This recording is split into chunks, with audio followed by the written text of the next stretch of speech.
Well, it's getting that time of year. Yes, and we've been doing a seed inventory. Yeah. It's getting that time that people are going to want to start ordering their seeds and getting all that stuff together. So I was getting kind of anxious, and I thought, I need to drag out my seeds and see what I've got and what I don't have. And we got a bunch of seeds. Yeah. We try to keep a lot of seeds. Now, seeds, some people say seeds don't go bad, but I think they do. They can. I know used to, they'd say keep your seeds in the refrigerator or the freezer and they'll be okay. But even at that, they can still go bad on you after so many years. So anyways, we wanted to do an inventory, and I think anybody needs to do that, just to see what you got, what you don't got, and how many of each thing you have, of each kind of vegetable or whatever, herb or flower, and have that inventory, and then you can go on and from there. Last year in the spring, there was a shortage of seed, and some people had trouble getting seed, and they were shutting things down and this, that, and the other. And we do save some of our own seed from the garden, from certain plants. We'll save some of our own seed.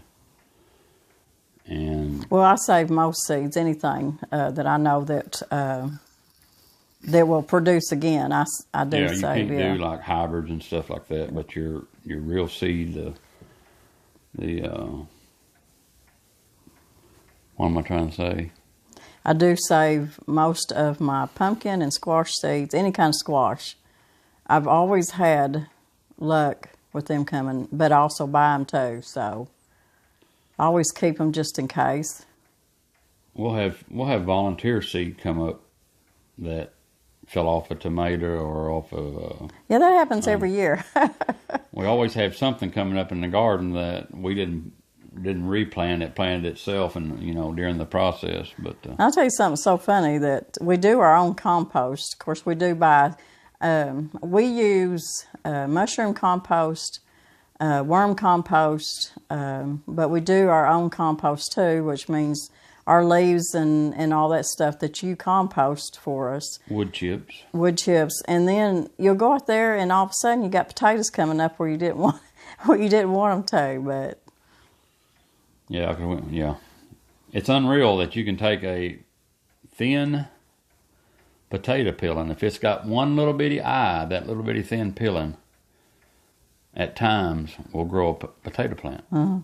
We always cut them, pretty good size chunks, when we're planting them. But I've seen just potato peelings that if they had just a little eye and just a little bit of potato, plant come up. They do. It don't take much. They sure do. And we did get quite a few potatoes last year. They weren't huge, but they was really good. And I canned a bunch of them.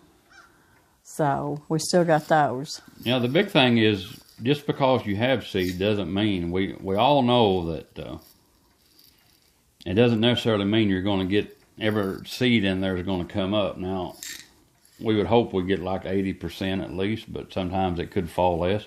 And they can go bad, and you won't get very many up at all. So we're always replenishing, trying to redo and keep, because you never know what's going to happen, just like this last year.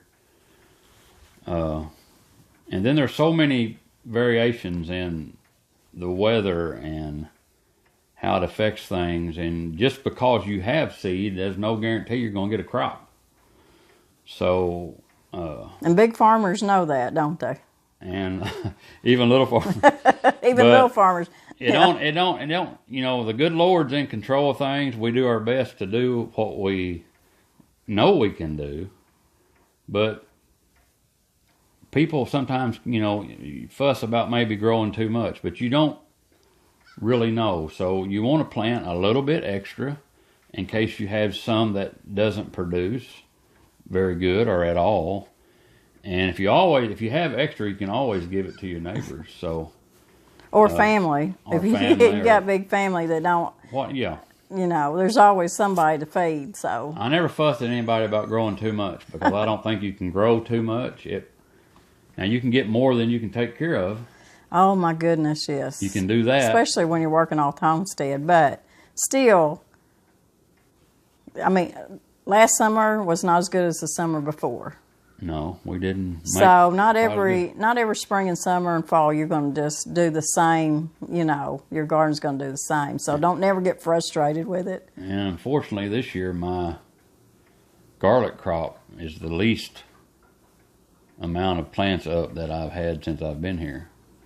And we had a very funny fall too, and I don't know where that all contributed to it. Some of it might have been my doings, but. And some of them may come ahead and come on up, well, too. They might. But we've still got, but we say we got lots of garlic. We grow lots of garlic. We've got lots of garlic on hand. If we have a short year, we'll be all right. But we love garlic, so. Yeah, we eat it and everything. Eat a lot of garlic. And garlic's really good for you. But our last video, you seen it was our vlog, our first vlog for the year. Mr. Brown took y'all down to the pond. So. And y'all remember that big rock, that picture where I was standing up on top of them big rocks? It likes about, I don't know, 6 or 8 inches being over them rocks right now. Yesterday, whenever I showed you the water running in there, they was probably, I'm just guesstimating, roughly 2,000 gallons an hour running through that culvert, or that horn, as this hillbilly calls it. About, I'd say roughly 1,800, 2,000 gallons an hour was running through that. And of course, you know, I knew it would slow down, and it has. I went down there this morning, and there's probably, I don't know, roughly maybe 200 gallons an hour running through it. So, it's hard to imagine how much water it takes to fill something up. Just to give you an idea, on a half acre, if you had a half acre square, which is about 104 feet by 104 feet square, and you only had a foot of water, just 1 foot of water on that half acre, you're going to have over 162,000 gallons of water on 1 foot. So it takes a lot of water to cover a half acre pond, say an average of 6 foot deep. It's going to be millions of gallons, so it's... Well, people that have swimming pools that fill those up every summer, they can pretty much know about how much... Yeah, roughly a 24-foot round pool has over, if it's 4 foot deep, has over 15,000 gallons in it. In a circle pool. 4.5 foot deep has over 15,000 gallons. So that tells you how many gallons of water it's going to take to fill the pond up. So it also tells you it's unreal, the surface water that runs off. If I have figured that up before, an inch of water on an acre, it blows your mind. So you can just imagine, you want to try to figure out how many gallons of water is in the ocean.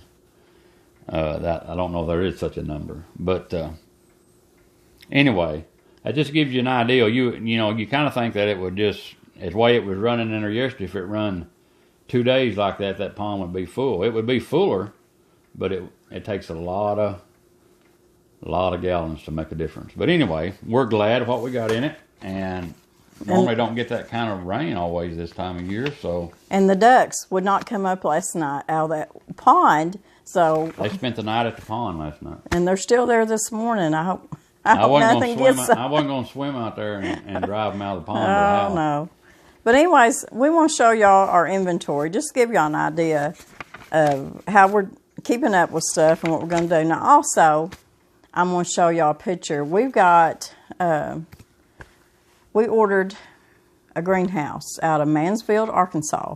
It's Yoder-built greenhouses. Yep. And I should be getting it this month. Now, I know how things are, so we're just hoping that it comes in this month because I want to get some seeds started. But I'm going to show you a picture of that at the very end.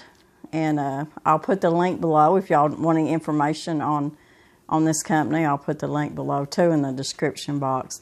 And y'all always remember that any of our information, including my recipes, are always going to be down underneath the video in the description box. if you're on a computer or your phone, my phone shows a little arrow like this, and you click on it and it comes down, and all the channel information's under that. But or it'd be under show more. Show more, yes. If it's on a computer, I mean, that's what mine said. Mine don't.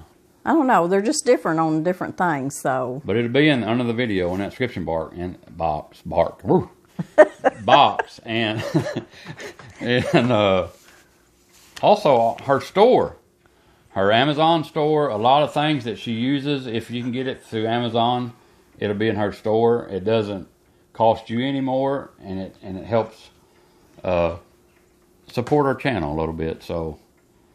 Anything that you see me use pretty much will be in that store. I know I have a lot of people, if they have it. Now, a lot of times they're out of stock, but that's where I got it. A few items. Your little whisk thing, everybody loves. I'm going to find the link to that too, because that's Rada. And where I buy that stuff is at the Mennonite store, because they sell, it's RADA, and it's been around for years. I think it's Rada, or I think it's Rada. I'm not sure. I'm probably pronouncing it wrong. But I absolutely love their stuff, their knives, their whisk, anything they've got is very good stuff. And it's really not that expensive. They have some now at our American Made store. Yes. They're carrying them there too. It's good product. And I will try to find that link if I can, put it down in the description box. But and it's snowing. It's snowing. It's Arkansas. It's snowing a little bit today. Not much, but a little bit off and on. Let's bring them down and show them our inventory. How about that? You want to do that? You may have to back up from it. No. Okay, this is our seed inventory. And I mean, it's nothing fancy or anything. We just took plain old paper.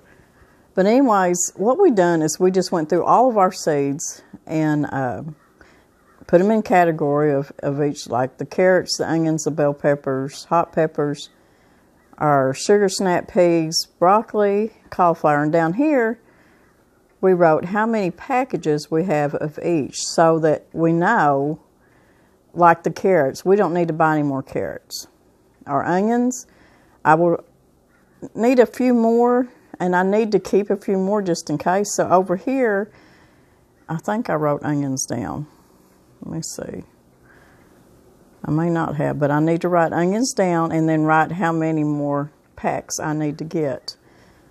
You go on down, and we got turnips, watermelon. We've got 6 watermelon. I don't need any more packets of watermelon. Cantaloupe, probably not. Now I've got 5 packs of green beans. But I have got a big bag of green beans over here. So, and butter beans. So I feel like I'm good at that. And plus, I'll be able to maybe harvest my own beans. I've done it before. But green beans is one of our main crops. So, let's see, did I put green beans down over here? Yeah, no, green peas.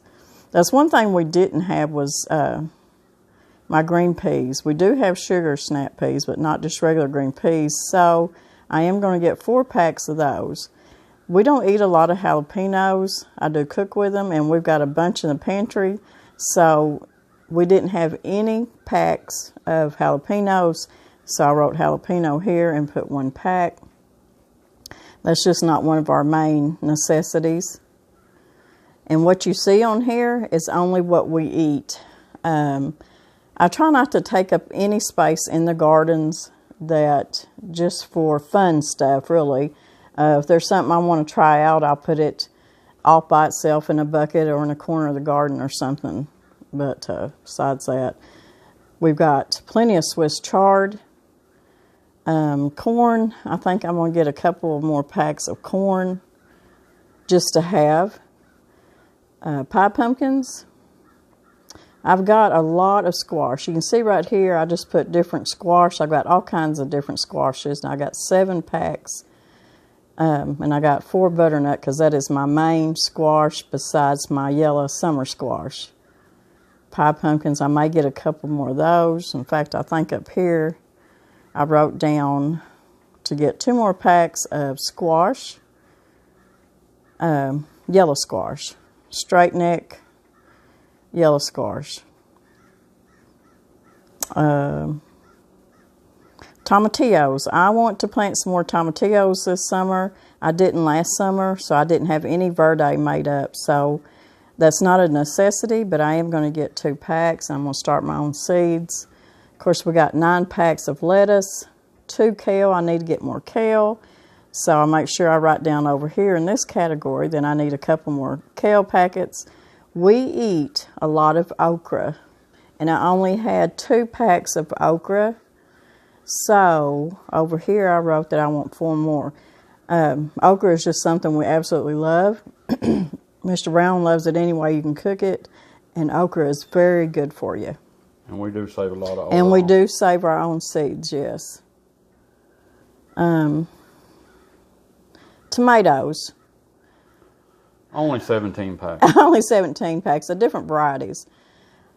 We love tomatoes, don't get me wrong. And we plant them every year. We have all of our life. It's come to the point that we cannot eat a lot of tomato-based products. It tears us up. But we do love them fresh. We're probably going to plant half as many tomatoes this year. I will make salsa and eat them fresh, but as far as putting up jars and jars of tomatoes, we just can't do it. We're not too sure that maybe it's not what's causing our arthritis so bad too. So that's here or there, but we'll see. So 17 packs of tomatoes is plenty. But anyways, I just want to give y'all just kind of like our seed inventory. Up here, we've got whippoorwill peas. These peas were given to us by one of our dear friends, and that's all I saved out of them, but I'm going to plant these this year and see if they'll come up too. That's what I saved from what she sent me. I've just got all kinds of beans. And let me tell y'all something too. Y'all can buy, and I can vouch for this because I've done it myself. Miss Vicki from Vicky's Country Home got me doing this, got me started. But you can take, if you buy big old bags of pinto beans, navy beans, whatever kind of beans, they will grow. And like I said, I can vouch for it because I did it. That's Miss Vicki said her pinto beans, that's what she uses, so she knows she's always got beans on hand to plant and knows she's always going to have beans. You can use them as green beans, or you can let them go ahead and mature and use them as a pinto bean, whichever. But they will work. So that's just an idea. I got my herbs and my flowers down here. I know that I'm going to have more herbs because I have my kitchen garden. I grow a lot of herbs. I've got a garden out front that is my tea garden that I grow a lot of tea and herbs and flowers. I know I'm going to need flowers. And I've got cherry seeds and peach seeds and pepperoni seeds, habanero, my cabbage, cucumbers. We don't eat eggplant, but I do have a pack of eggplant. So anyways, over here is my lineup of what I'm going to need to buy. And it's really not that much, so I feel like I'm doing really good on my seeds and stuff for my garden. And here, what we done is we just, and I don't know if you can even see it or read it, but this is my kitchen garden, and this is off of my outdoor kitchen. It's off the back of the house. And I just kind of drew it out. And then drew in each place where each thing is going to be planted. And what that does, it helps me when I go to plant my seeds to know that I've got plenty of garden space for everything that I need. Well, there's always going to be some things probably left over, but seems like you can always find a spot or two. But this helps me make sure that I don't run out of space for what I need to plant to put up. This right here is out front of the house down by the pond. This is going to be, Mr. Brown's working on this right now. This is where our greenhouse will be, right here in the corner. And then we've already got 2 rows for potatoes. And I think, how many more rows? We've got 2 right now, maybe. 2 more. So we're thinking about maybe 1 more. And that's where our okra, green beans, because I can plant a lot of green beans out there. We might plant some corn. And I got corn and green beans because we can do that in that one area. And then if we dig another one, I want to put a bunch of my pumpkins and squashes down through there. So there we go. So that's how we keep ourselves sane, knowing that, you know, we got plenty of room for everything. Because I can tell you there's been many times I went out there and just started planting. And then I just think, well, I've run out of room. What am I going to do with everything else? So this really helps me. So I want to share with y'all too, I have lots of garden books. And all these I got at flea markets. I don't think I bought any of them brand new. No. And I don't think I probably at the most give maybe $3 or $4 or $5 for one of these big ones. But usually it's about $1, $2, something like that. And it's getting that time of year that I will, if I get time, I'll sit down and I will look through these just like it's a novel, just like I do my cookbooks. But I just want to show, because some of y'all may already have these. Now, you can go online to these used bookstores and get a lot of these books pretty cheap. But this one here is called the Practical Gardener's Encyclopedia. And it's very interesting. It's got everything you need to know, from anything from vegetables to herbs to flowers. So I love looking through this book. Got a lot of stuff in there. You're never too old to learn something. That's right. Even though we've done this stuff all of our life. Oh, I'm learning every day. It don't matter. And this one is... the old ways ain't always the best ways, always. Not always, but I tell you Most what, Grandma and Grandpa always had a big garden. They didn't think about nothing. They just planted. There are just some ways to make things easier and better. Yeah. This is the Southern Living Garden Book. This is very interesting, too. It's a really good read. Really good book to study with. This one I got at... I don't think I've even got to look at this one yet. I got this at a flea market. Isn't that a pretty garden book? It's called The Treasury of Gardening. It's a really pretty book, and it's a big, thick one, too. So I just love looking through these. This one is, it says 1,519 all-natural, all-amazing gardening secrets. And I got this at a flea market. It's a really cute book, too. So you can just read. Reading is good for your mind anyways. Keeps your mind going. Because I'm telling you, at my age, my mind can get kind of stale. This one is Better Homes and Garden, Step by Step, Yard and Garden Basics. And some of y'all may already have these books. And this is one of my favorites. This is Southern Herb Growing. And I just love this book. It's got beautiful pictures in it, too. Y'all probably can't see this very good. But anyways, that's about African violets. I don't really grow much of them, but your mother does, and they're really pretty. This is 10 Natural Remedies That Can Save Your Life. And I need to read this book. I haven't read it yet. This one is Dr. Bader's Pest Cures. Natural solutions to things that bug you. So I guess it's natural ways to get rid of different bugs. I don't know. I haven't looked at that one either. This one's called Gardening Success. It's a thick one. So just looking through all these, you can just imagine what you can learn with all these gardening books. I mean, it's just unreal, the knowledge. This right here is one of my favorites. It came from a flea market years ago. He used to be on PBS. He was one of the first gardeners on PBS. This book is Crockett's Victory Garden. That's where the Victory Garden really took off. Of course, we know back in the war days about the Victory Gardens, but he was a big main guy on PBS that had a garden show. So I love looking at his stuff because he could grow anything. Here's a complete guide to gardening, and it has layouts, different layouts, and to flowers, vegetables, anything you need to know and plant and how to plant it and everything else. I've got to read this. Hang on. Nope, I got to read it. This is one I got too. It's Carla Emery, an old-fashioned recipe book, the Encyclopedia of Country Living. But it's not just recipes. It is got a bunch of gardening stuff in it. Look how thick it is. It's a good one. Hang on. I'm about done. I got this one at a flea market. It was an $8 book. It's purely for flowers.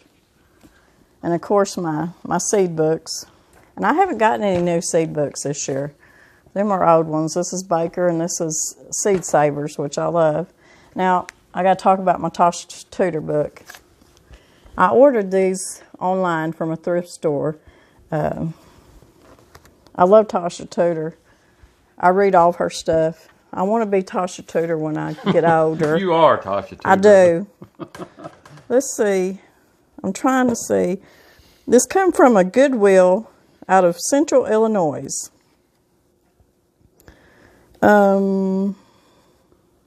Wall Bay Sea Shelf. I don't know.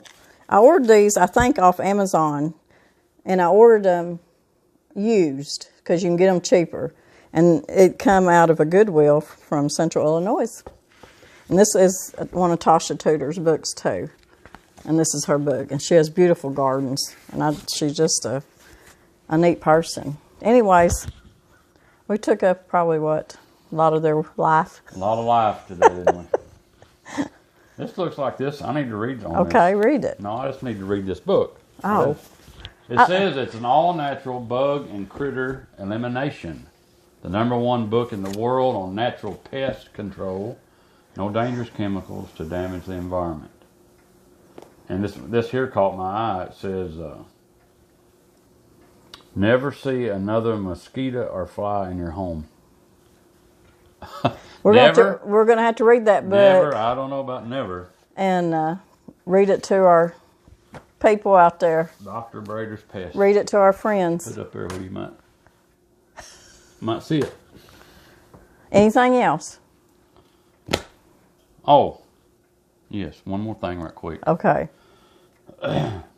I'm thinking about, someday I might have my own channel. I don't know. I might branch off and have a Whippoorwill Holler 2. I don't have time for it right now. But I'm thinking about buying me a GoPro and be able to go out on the river and do a little bit of fishing, a little bit of filming fishing, a little bit of running up and down the river, maybe a walk out in the woods, stuff to do with outside nature things. And if you're interested, if you think that you might be interested to be able to enjoy that, you know, if you're not able to do it yourself and you would like to see some of that, I'm not talking about boring you to death with it, but a little bit once in a while, if it would benefit me to do that, if you would enjoy that, then I would give it a try. Well, you know you would enjoy it. And I'll go with you every once in a while. Well, I'm going to be out there whether I'm filming it or not. That's what I figured. But I just, you know, some people like to be able to go along and do that they can't do it themselves, and I just thought maybe they would like that. I think they would. Well, I hope that this video was a little bit beneficial to you. But we had to get our ducks in a row on our seed inventory and stuff, so we just thought we'd bring y'all along with us. See, maybe give you some ideas to help you a little bit. If you have any questions, just ask. I mean, we've got several long months before we can even think about gardening, but we will be bringing y'all along as we start everything and get things going. You know, really and truly, it's another month, and it's time to start seedling tomatoes. Mm-hmm. That's why I'm hoping that I get my greenhouse. Because I usually do it just here in the house, and it takes up a lot of room. We may have to heat that greenhouse. I may have to go out there and sleep and keep a fire going, I reckon. I think we can take our coals out there in the coal bucket. I'm sure that would help. And it would, at night, keep it just hot enough to keep it That's your tomatoes. That's their worst enemy is real, cold before when they're young, and Yeah, and in April we've had freezing weather before, so. in April. So we really don't get growing good till really after May. May. After May. Really May. After May. So it really don't do any good to get in too big of a hurry, even though you get the itch. But if you're going to do seedling tomatoes, the process of how long it takes. Anything, yes. You've got to get them. You got to get them started. And I'm going to love being out there puttering around in my greenhouse. So I think you will. I think I'll be cooking my own meals from now on. You might. Anyways, I doubt it. We'll see you guys later. We'll see you in a couple of days. See what we're going to be up to. See what we're doing. We'll start back to work Monday. Oh, yeah.